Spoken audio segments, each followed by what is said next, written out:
Hi guys, welcome back to my YouTube channel. So today we are going to discuss an important topic in system design which is known as replication. So particularly replication in database. So why we are going to discuss this replication, why replication is important in system design, and we will also cover the one type of a replication which is known as single leader replication. So let's deep dive it. We have generally three types of replication, but we will cover only one because the complexity is higher. We have different aspects to cover. So let's deep dive in. तो starting में क्या होता था? You know that database is really an integral part of any web apps. क्योंकि actual में मुझे data कहाँ store करना है? डेटाबेस में स्टोर करना है, ठीक है? वो भी सर्वर पे रहता है, ठीक? तो क्लाइंट क्या करता है? क्लाइंट रिक्वेस्ट करेगा और सर्वर क्या करेगा? वो पर्टिकुलर रिकॉर्ड या पर्टिकुलर डेटा जो है वो मुझे फेच करके एज ए रिस्पॉन्स मुझे सेंड कर देगा, ठीक है?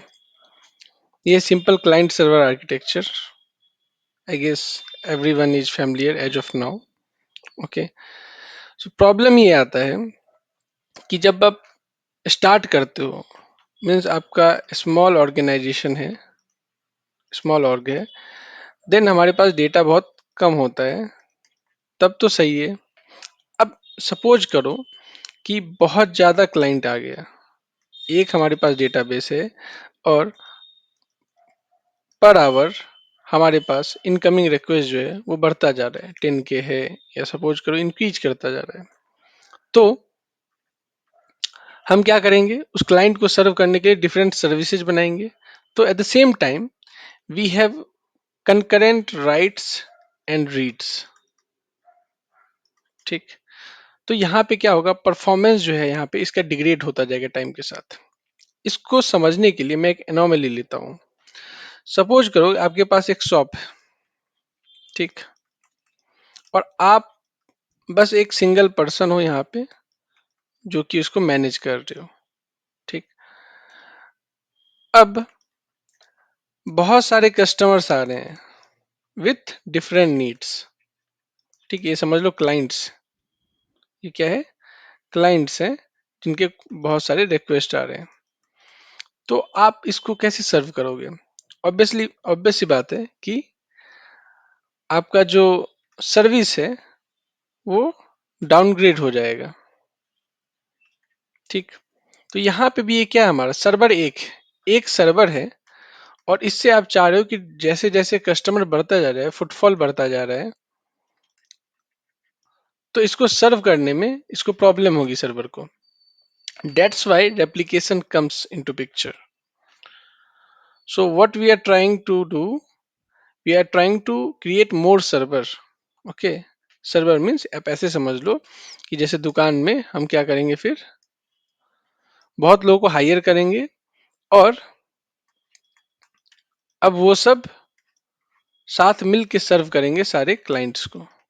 तो हम क्या कर सकते हैं, हम वर्कफोर्स बढ़ा रहे हैं इवेंचुअली, ठीक है? तो that is the code base of replication. Okay, तो अब समझते हैं एक्चुअल में विथ टेक्निकल टर्म्स की सिंगल लीडर रेप्लिकेशन क्या होता है. हमारे पास थ्री टाइप्स के रेप्लिकेशन है, रेप्लिकेशन स्ट्रेटजी. तो उसमें से पहला है हमारे पास,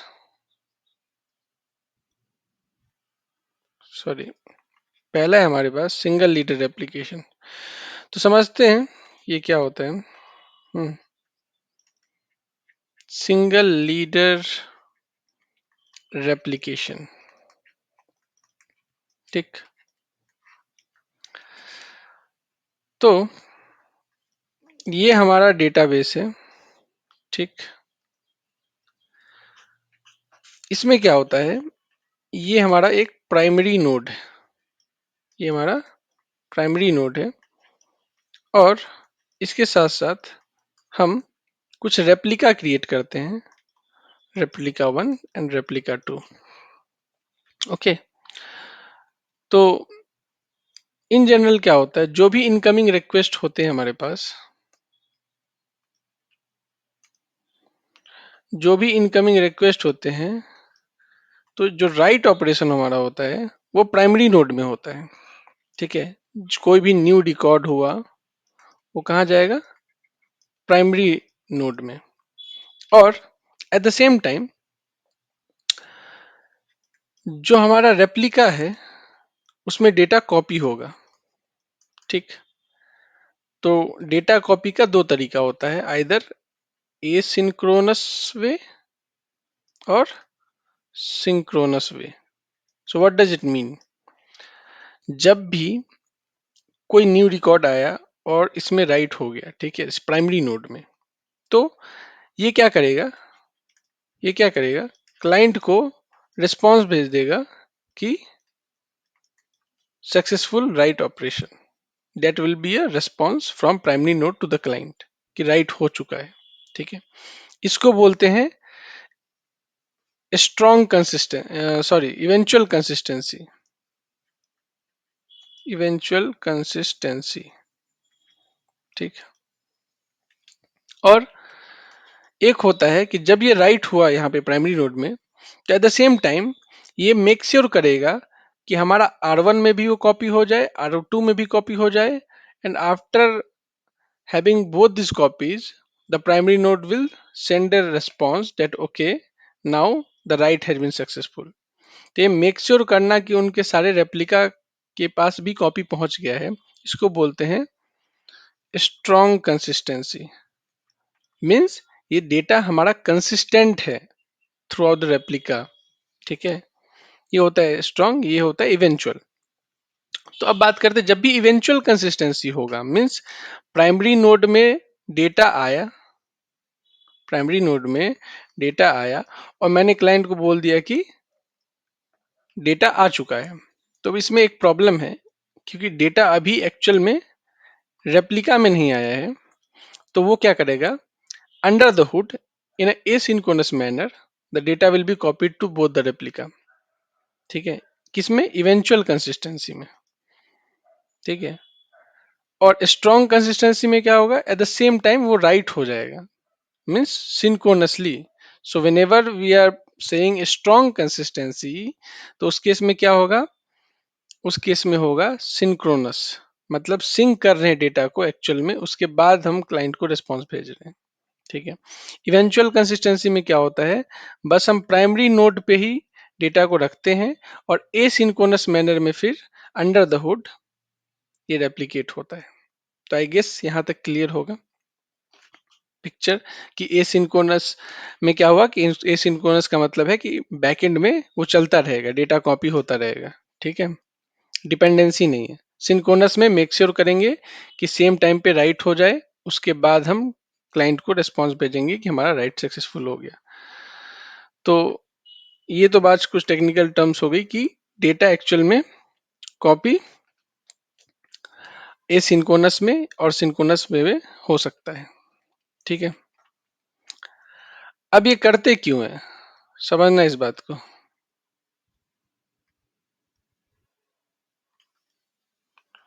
सॉरी,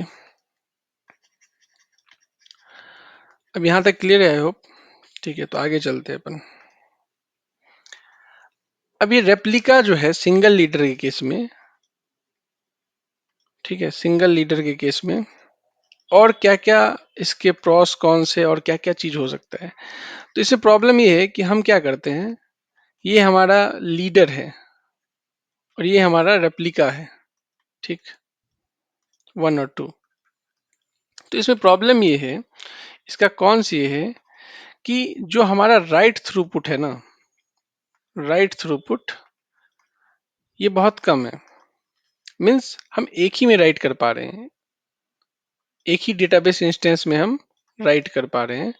तो जो राइट इंटेंसिव टास्क होगा, खासकर जैसे आप YouTube का एग्जांपल ले लो, हर सेकंड या हर मिनट बहुत सारे वीडियो अपलोड होते हैं, तो वहां पे ये बॉटल नेक हो जाएगा, it will be bottle neck for the performance, like it will create a performance issue. ठीक है, ये इसका कौन सा, प्रोस क्या है इसका कि ये कंसिस्टेंट होता है।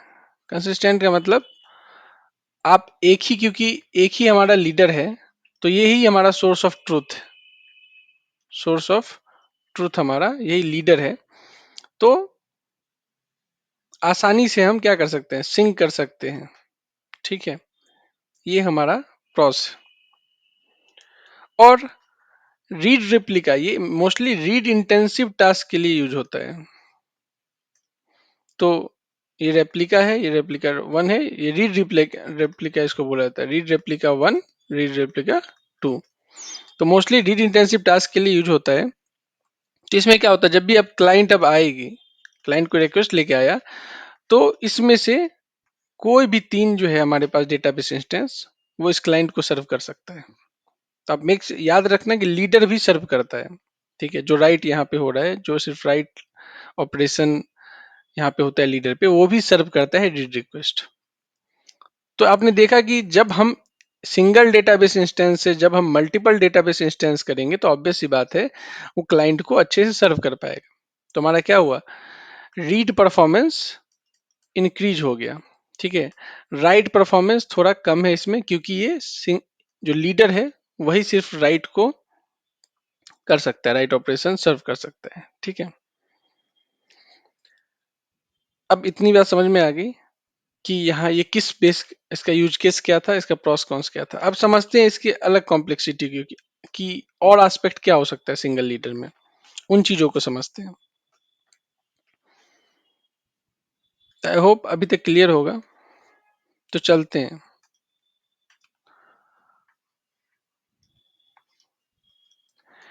अब क्वेश्चन ये आता है कि ठीक है यार, मीन्स एक प्राइमरी नोड था और ये सेकेंडरी है, ये write, replica one, read replica one, read replica two.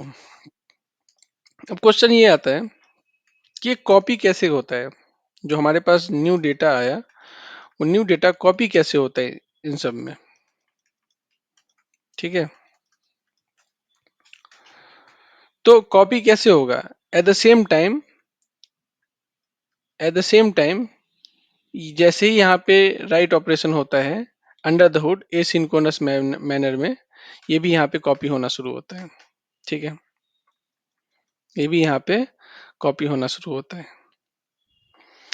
तो इवेंचुअली इसका एक और तरीका है, जब भी राइट होता है तो राइट होने से पहले होता है एक लॉग क्रिएट होता है। ठीक है, जिसको बोलते हैं राइट अहेड लॉगिंग।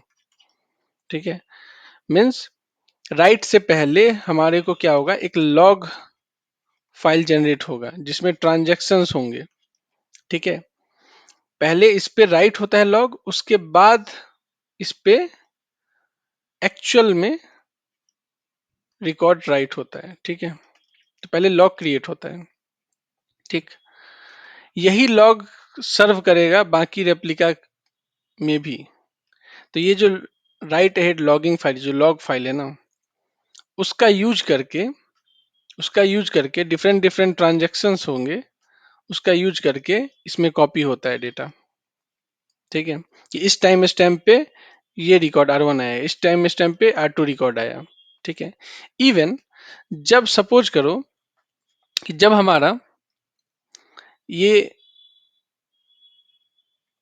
सपोज करो कि ये हमारा नोड फेल होता है, तो ये नोड फेल होगा तो इसके पास लास्ट में एक रिकॉर्ड होगा, लास्ट वाला एक ऑफसेट होगा कि ऑफसेट नंबर 30 तक ये रेप्लिका कर पाया है। क्योंकि अगर ये नोड फेल होता है डेटाबेस इंस्टेंस, तो ऑब्वियस सी बात है कुछ टाइम के बाद जब ये रीस्टोर होगा तो इसके पास लास्ट ऑफसेट नंबर होगा कि 30 तक ये अपडेट हो चुका है। तो ये देखेगा राइट हेड लॉगिंग में 30 किधर है, 30 अगर इधर है तो बाकी जो रिमेनिंग है वो यहाँ से सिंक्रोनाइज कर लेगा।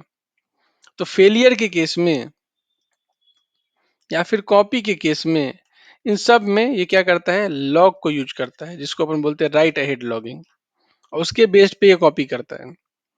ठीक है, इवन अगर सपोज करो ये हमारा फेल हो गया, प्राइमरी प्राइमरी अगर फेल हो जाता है तो होता क्या है, तब इस दोनों में इस दोनों में जिसके पास भी लास्ट अपडेटेड टाइम स्टैम्प होगा, मीन्स अपडेटेड टाइम स्टैम्प ऐसे समझो, एक है 12:25, एक है 12:20, लास्ट रिकॉर्ड यहाँ पे राइट हुआ था, यहाँ पे 12:25 पे राइट हुआ था। तो जिसके पास भी अपडेटेड टाइम स्टैम्प है, न्यूएस्ट है, वो बनेगा हमारा लीडर। तो ये चला जाएगा, ये लीडर बनेगा। ठीक है, तो जब रीड रिप्लिका हमारा लीडर बना, इन दोनों में से ये लीडर बना, तो क्या होगा, ये जब लीडर बना तो हो सकता है कि अभी भी इसके पास मिसिंग डेटा हो, तो ये फिर क्या करेगा, राइट अहेड लॉगिंग से इसी से सिंक करके ऑफसेट नंबर के थ्रू सारा जो रिमेनिंग रिकॉर्ड्स है उसको राइट करेगा, सिंक करेगा। ठीक है, तो आपने देखा कि सिंक कैसे करता है। राइट अहेड लॉगिंग का जो कंसेप्ट है, उसी लॉग के बेस्ड पे आइदर प्राइमरी नोड हो या फिर सेकेंडरी हो, वो डेटा को कॉपी करता है। ठीक है, ओके। और ये हमने समझा कि जब मास्टर जो हमारा ये है प्राइमरी नोट है वो फेल करेगा, तो इस दोनों में कंसेंसस होगा, जिसके पास भी अपडेटेड टाइम स्टैम्प होगा वो हमारा मास्टर बनेगा, प्राइमरी नोट बनेगा। ठीक है, और ये सब सारा रीस्टोर होगा राइट हेड लॉगिंग के थ्रू। ठीक है, और तो इसमें दो तरीका होता है, डब्ल्यू का भी यूज करते हैं, ये जनरली इफिशियंट होता है इस वजह से। एक और होता है स्टेटमेंट बेस्ड रेप्लिकेशन। इसमें क्या होता है, हम लोग प्रॉपर एसक्यूएल का जो स्टेटमेंट है, जैसे जो हमने राइट किया कुछ रिकॉर्ड, तो ऑब्वियस सी बात है एसक्यूएल क्वेरी होगा, हम क्या करेंगे, वो एसक्यूएल क्वेरी इनको पास कर देंगे और वो ये कमांड चला के वो राइट करेंगे। पर इसका एक ड्रॉबैक ये है, सपोज करो कि कोई एसक्यूएल क्वेरी में नाउ नाम का कोई फंक्शन है, मीन्स वो अभी का टाइम स्टैम्प ले रहा है। ठीक है, तब जब यहाँ पे राइट हुआ और जब यहाँ पे राइट होगा उसमें तो डिफरेंस होगा, ये क्रैश कर गया या फिर या कुछ भी हो गया, मतलब इस सपोज करो 12:20 पे मैं राइट किया हूँ और मैं सेम एसक्यूएल स्टेटमेंट इसको इसको सेंड कर दिया, अब ये जो राइट करेगा तो यहाँ का जो टाइम है अब तो डिफरेंट होगा। तो इसी वजह से इस एनोमली को हटाने के लिए हम जनरली स्टेटमेंट बेस्ड एप्लीकेशन का यूज नहीं करते हैं, राइट हेड लॉगिंग का यूज करते हैं, ये काफी क्वेरी एफिशिएंट भी है। तो हमने समझा कि कैसे रेप्लिकेट होता है, डेटाबेस अगर क्रैश कर गया, बाद में जब बैकअप होगा तो कैसे होगा, इसी में ऑफसेट देखेगा और रिमेनिंग रिकॉर्ड्स को वो रेप्लिकेट करेगा वाया लॉग। ओके, ये लॉग में एक्चुअल रिकॉर्ड नहीं होता है, लॉग में कुछ इंस्ट्रक्शंस होते हैं, उस इंस्ट्रक्शंस के बेस पे ये रेप्लिकेट करता है। ठीक है, और समझते हैं, ये अवेलेबल ज्यादा नहीं है, ये मोस्टली रीड इफिशिएंट है, इस वजह से हम लोग इसको यूज करते हैं। अवेलेबल इसलिए नहीं है क्योंकि इसमें एक ही डेटाबेस इंस्टेंस है जहां पे राइट हो रहा है। ठीक है, तो हम ये समझेंगे मल्टी क्लस्टर में वो ज्यादा अवेलेबल होता है क्योंकि ये एक ही क्लस्टर है। ठीक है, इस वजह से ज्यादा अवेलेबल नहीं है, ये कंसिस्टेंट होता है। इसी वजह से जो नॉर्मल सिक्वल डेटाबेसेस होता है, माई सिक्वल या पोस्टग्रेस, उसमें इसकी यूज होती है, जहां पे मोस्टली हमारे पास कंसिस्टेंसी हमारा डोमिनेट करता है रेदर देन अवेलेबिलिटी। ओके, और यहाँ पे लेटेंसी का भी इशू आएगा इस वजह से क्योंकि आपके पास एक ही डेटाबेस का इंस्टेंस, राइट, आपके पास एक ही डेटाबेस क्लस्टर है, सॉरी, एक ही डेटाबेस क्लस्टर है, एक ही डेटाबेस क्लस्टर है। और ये आप समझो कि आप मुंबई में एडब्ल्यूएस के मुंबई जोन में आपका ये क्लस्टर प्रेजेंट है और आपका जो क्लाइंट है आपको नहीं पता, वो ऑस्ट्रेलिया का है। तो जब ये क्लाइंट जब रिक्वेस्ट करेगा तो आपका जो सर्वर है वो जो रिस्पॉन्स करेगा तो उसमें लेटेंसी का इशू आएगा। ठीक है, तो इसमें लेटेंसी बहुत ज़्यादा है, रीड परफॉर्मेंस अच्छी है, मतलब रीड परफॉर्मेंस, रीड लेटेंसी जो है आप ऐसे बोल सकते हो, रीड लेटेंसी कम है। ठीक है, मल्टीपल रिक्वेस्ट को सर्व किया जा सकता है रीड रिक्वेस्ट को।